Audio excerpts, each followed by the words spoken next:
here, kids. Thank you.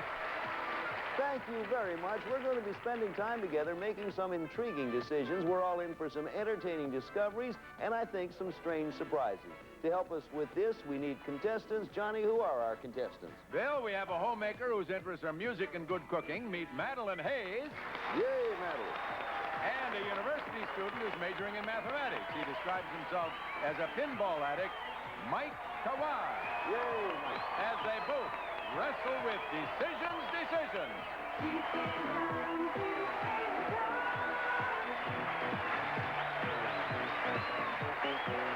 Okay, that pretty much is what the show is all about, decisions. And now that we have two contestants to help us, they need two celebrities to help them. Johnny, who are our celebrities? First, Bill, one of television's merriest ladies, Joyce Bulifant. Hello, Phil. And one of television's brightest and newest stars, David Letterman. There's David.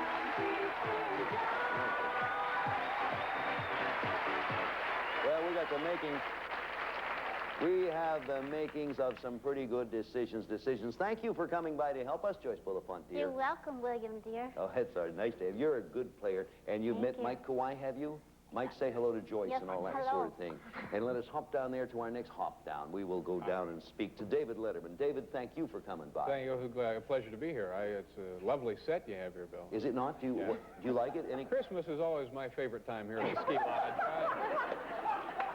A roaring fire after day on the slopes. And, I know if I gave you a chance, you'd do that to us. But anyway, David, in spite of that, it's nice to have you met Madeline Hayes? Yes, we're related. We just met. You really are? Sisters, brother and sister, years ago. Oh, years ago. He's not part of my roots.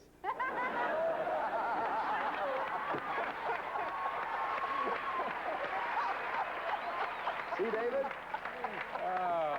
See, David? Yeah. We young fellows have to be careful with some of these smarties here. We're going to play decisions. Each team is going to have to tackle a subject about which it will have to make decisions. For every right decision, you score points. Whichever team is ahead in points at the end of 2 rounds wins the game, gets $500 and goes on to play the bonus game. It is that simple. Now, we're going to start with round 1, where each decision is worth 1 point. Now, we had a toss-up of a coin backstage before the show started, and David and Madeline's team won the toss, so we will begin with you. And you're going to do the choosing, Madeline, and you're going to select, and David will have to make the decisions. Okay, listen carefully now. On this question, our research source is the University of Southern California's Department of Biological Sciences. Oh, yeah. Now, which one of these animals is more sexually active in the reproduction of offspring or children?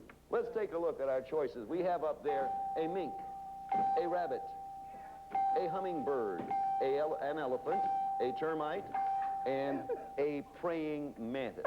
Now, Madeline, what are you laughing at, Madeline? I was just thinking of that mantis praying, you know. Yeah, and we know what he's praying for, don't we, Madeline? Okay, now, Madeline, you're going to have to use your intuition and your knowledge to decide which 2 of these 6 choices you're going to present to David. Now, make it as easy for David as you can, because I'll try. David's then going to make a decision. Okay. What do you say, Madeline? Yeah, well, let's bring down the rabbit. Let's bring down the rabbit. We will do that. You'll be picking another one while the rabbit's on his way down. Yeah, and then we'll take the elephant. Boy, you certainly got both ends of the pole there, Madeline. We have the rabbit on one hand and the elephant standing on my foot. David, the choice is yours. I'll restate it. Which one of these animals is more sexually active in the reproduction of little ones or big ones? Let's see. Those are fine choices, by the way, Madeline. Let's see, an elephant. I think an elephant is you have to rent all that equipment and so forth. Get yourself a forklift. Needs a rotor. It's, we're looking for the most prolific. The most prolific, yeah, the one with the most active. I would think of the 2, it would have to be the rabbit. I certainly would think that, but I've always been told.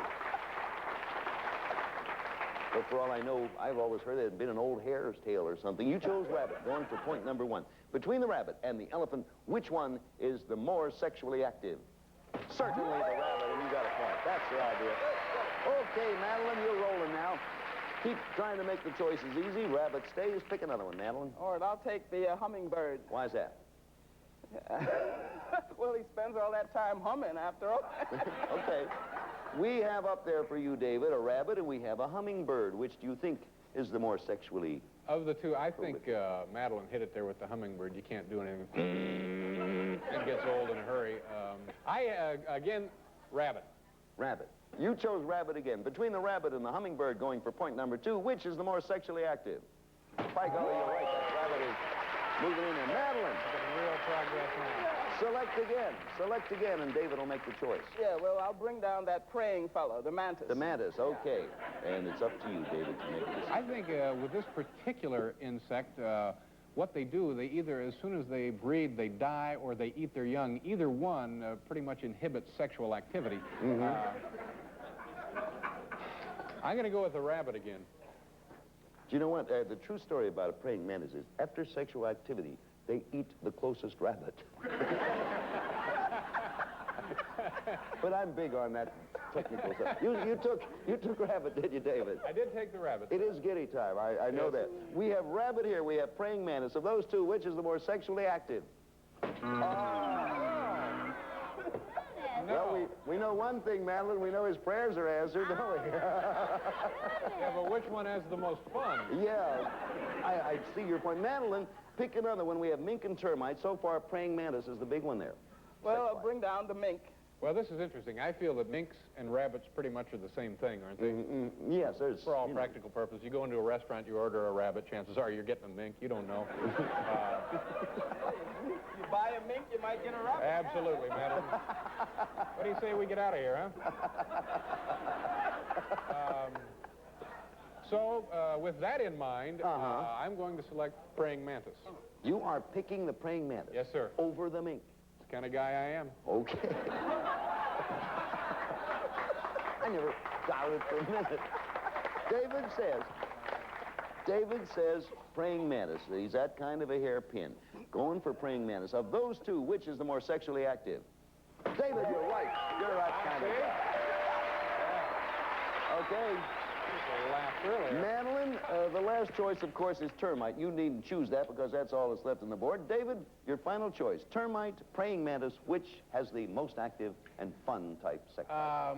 I think because of the, you hardly ever have Orkin come out and spray for praying mantis. You know? You just... Yes, that's true. You're hardly ever going like that. That's right. That is...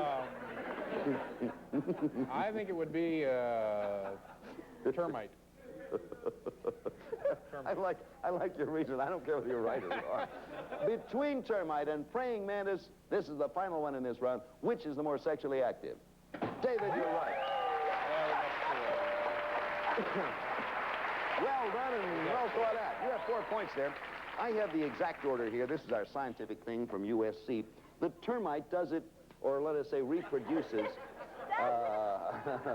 when Orkin isn't spraying, it reproduces 1,800 times a year. Praying mantis, 850 times a year. The rabbit, 28. The mink, 7. The hummingbird, 2. And the elephant, once every 2 years. Wow. But David, which one he remembers it because he has a sensational memory. Anything... I wanted to know where David fits in there. David fits in there. I can tell you where David fits in there. Right up between termite and praying mantis. That's where David fits in there. Okay, that's round one. We're now going to give Joyce and Mike a chance to play. I will pose the question for you, Mike. According to the most recent Gallup poll, that's our authority here, which of these professions or trades do people regard as honest and ethical? Whom do they trust more? Ethical. Whom do they trust more? Let's take a look. We have up there a car salesman, a mortician, a senator, policeman, advertising people, and a banker. Okay, you're going to make the choices now, Mike. Try to make it as easy. Pick, you know, both ends. Someone I trust a lot and someone like, yuck. And then Joyce will make the choice. Okay. Car salesman? You're going to pick car salesman as one. Okay, he'll be on his way down there. Pick another. Policeman. We have car salesman and policeman. We are going to ask Joyce to choose between those two which one people trust more. There they are. I would say they trust a policeman more than a car salesman. Okay, I think that's what Lord Mike had in knows I mind when he do. made that choice. Now, you say policeman. Of the car salesman and the policeman, according to the Gallup poll, whom do people trust more? Let's take a look. Policeman, you're right, Joyce. Okay, you got a point. Go to it. Go to it, Mike. Let's try advertising people. Advertising people and policemen. We deal with advertising people in our business and with policemen on our way home. Advertising people. Policemen. Joyce. This is very difficult. Really? Yeah, because I've done a lot of commercials. Be truthful. I know this is very difficult. Mm-hmm. Well, I think they would trust a policeman. Because, yeah, because advertising people are known to not, well, anyway, I think they choose a policeman. I want you to know you've done your last commercial. That's what, but you say people would trust policemen over advertising. Yes, I do. Okay, let's see. Of these two, whom do people trust more? You're right. Policeman is it. Pretty good. Choose another one. Oh, this is tough. Okay, we got mortician, senator, and banker. Famous advertising agency. Politician, senator. Senator, and we have policeman. Well, what do you think? Whom do they trust more? Speaking about that, I would say that you trust a policeman far more than a senator. Look, you said it. I didn't say it. I know it. You say policeman. Let's see what happens. Between a senator and a policeman, which one do more people trust? Oh, you're right. You're right. We have a mortician and a banker. Mortician. Okay, you're putting mortician against policeman. So, Joyce, the choice for you will be, do more people trust a mortician than trust a policeman? Well, a mortician always gets you bombed. That's embalmed. Oh, embalmed. Oh, dear. I still think maybe that policemen are more trustful because morticians up the price of the little box. Yeah, I see your point. Actually, I read about that. If you can't trust your mortician, you're not apt to know it, really. That's right. You took policeman again. I took the policeman. Between the policeman and the mortician, whom do more people trust? You're right, George. Oh, you're going through it perfectly. Okay, put the banker over here. That's going to be tough. Put the banker over there. He's the last choice. The policeman thus far has weathered everybody. And Joyce, for your final decision, that's the idea, decision, for a perfect score, banker or policeman. Now, this is very difficult. I think you have to trust your banker. Oh, yeah, you say I'm banker. going to say the banker. You're saying banker. Joyce? No. Joyce says You gotta banker. trust your Several banker. bankers in gray flannel suits in our audience agree with you. If it's right, you'll have a perfect game. Banker is the choice. Whom do people trust more, banker or policeman? Joyce, that was a good choice. Okay. 5-4, that was a good game. Our authority, again, is a recent Gallup poll. Here's the order of how people trust. The banker is the most trustworthy, according to the People poll. Then policeman, mortician, senator, advertising people, and finally, car salesman. So at the end of round one, the score is 5 for Joyce and Mike, 4 for Madeline and David. And we'll be back here to play our second game where each right answer is worth 2 points. But right now, the advertising people would like us to pause for this.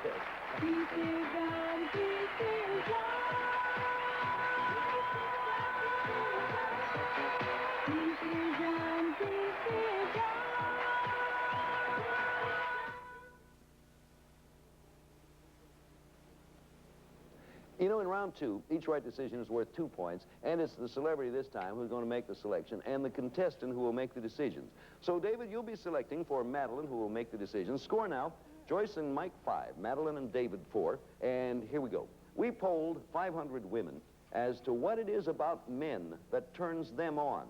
Now, you'll have to decide which turns them on more. That's what we're going for. Is it a guy's What? beard, a guy's deep voice, a guy's muscles, a guy's exposed chest, his tight pants, or his eyes? How come they don't have wallet up there? Because that would be a shoe-in, Madeline, that's why. I want to see wallet. Because we all know, Madeline, I like your philosophy. David, make the choice as easy as you can for Madeline. I would start out by saying eyes. Eyes is Eyes one. is Put one. eyes down there, if you would, please, while Or David eyes would chooses be another. two. And also a deep voice. Okay, we have your choice, Madeline, will be between eyes and a deep voice. Of the 500 women polled, which of these turns them on more readily? Madeline, what's your philosophy there? Oh, I guess I'll take the eyes, because the deep voice might be counterfeit. You know how it is, you know. Yeah. I can get pretty macho, and I sure You did ain't it. funny. You did one heck of a job right there. If anyone were polling me and I were 500 women, I'd vote for you, Madeline. But such is not the case, alas. You chose eyes, did you And not? I chose them. If correct, you have 2 points. Which turns the women on more, eyes or deep voice? Kidding. That's a bad start. Yeah, you're turning on people you never even knew cared, Madeline. Pretending David, she cares about this. She's Make- way out in front. She make wants to another do selection, that David. there. Put aside your rancor for a moment, please, David, and make another selection. My, oh my, I am momentarily lost my composure. Well, I haven't found it.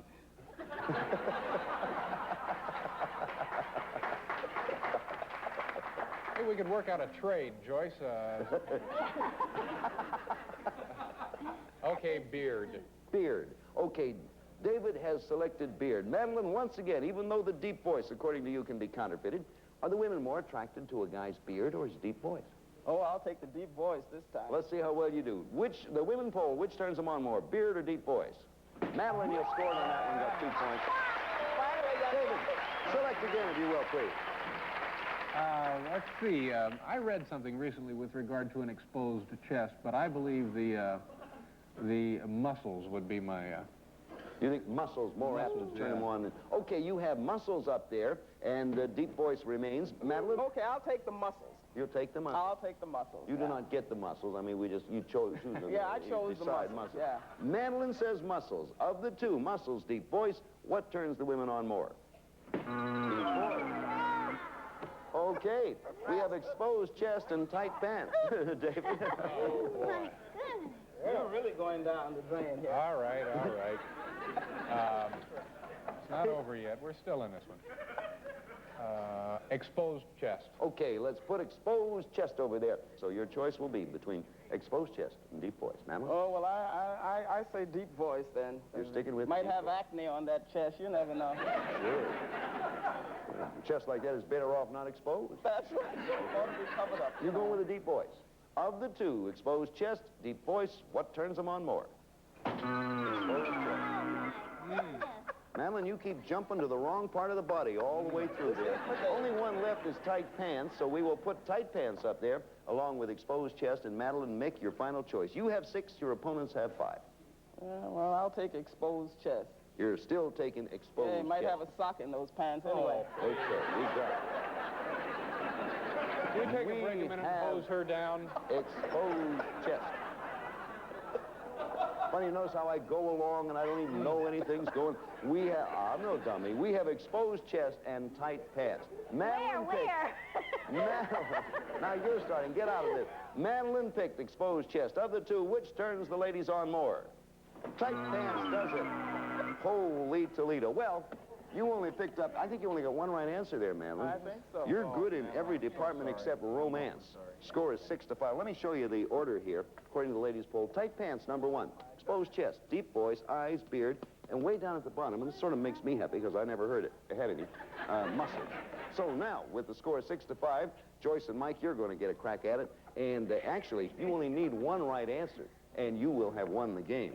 You are, this time, going to make the selection, Joyce, and Mike's going to be doing the decision. Okay? According to the American Psychological Association, which is the worst fear people have? Now, here are 6 of them. You decide which they fear most. They are deep water, fear of heights, fear of public speaking, death, fear of flying, and fear of bugs. Okay, make your choice up there, and we'll give Mike a chance to answer. You only need 1 right answer. Boy, Oh, they're all pretty awful. Okay, I will take death Okay. And the other? and bugs. Death and bugs are the 2 choices that are going up. I remind you again, the answer here is according to the American Psychological Association, and we're trying to decide which people fear most, death or bugs? You only need one right answer, Mike. What do you want to do? Somebody could bug you to death. Well, I think that most people accept death, and I know a lot of people who are afraid of bugs, so I'll go with bugs. Just a fait accompli as far as death is concerned. Okay, you say bugs, and if you're correct, you get 2 points. If you're right, you win the game. According to the American Psychological Association, do more people fear death or bugs? You did it. You are absolutely right, Mike. You are absolutely right. You did it in one. Let me get my authority out here for you and tell you the order of people's fears according to the American Psychological Association. Public speaking, their first fear. Heights, bugs, deep water, death way down next to last, and finally flying. So you've won the game, Mike. We congratulate you for that, you and Joyce. Thank you, David, and thank you, Madeline, ever so much for being with us. And we'll be back here to give Mike and Joyce a chance to win a lot of money on a sensational trip. But right now, how about this?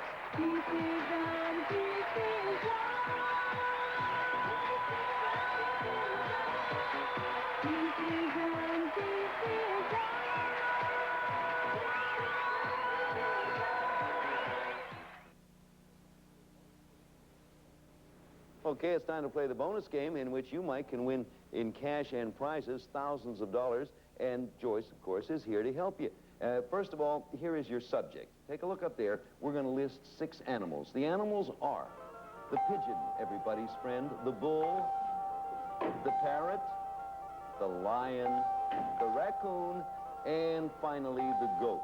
Now, you're going to take turns in each selecting a choice. Now, just avoid the one which lives the longest. And I can tell you right now that according to the San Diego Zoo, the one up there, the longest lived of those animals, lives to be 100 years old. For each of your selections, you are going to get $500, Mike. Reach 2,000, we give you the money plus this trip. Where to, Johnny Jacobs? Bill, we'll fly Mike to Sydney, Australia. Home of the kangaroo and koala bear. While there, visit the Opera House and other cultural centers. A vacation never to be forgotten. Compliments of Decisions. Okay, now, if one of you makes a mistake, the other one will continue alone. Now, Mike, you make your first selection. Avoid the animal which lives to be 100 years old. Oh, dear. Okay, make selection number 1, Mike. Okay, Oriental wisdom say lion is not, probably is pretty long, so I'm going to avoid that. Okay. Let's try parrot. Parrot. You say parrot. Okay, that's the Oriental wisdom talking there. What we want you to do is avoid the one that lives to be 100. If the parrot lives to be older than, or less than 100, you have won. Okay, how long does the parrot live?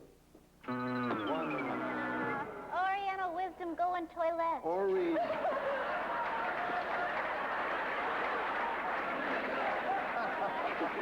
Who said that? Was that Confucius?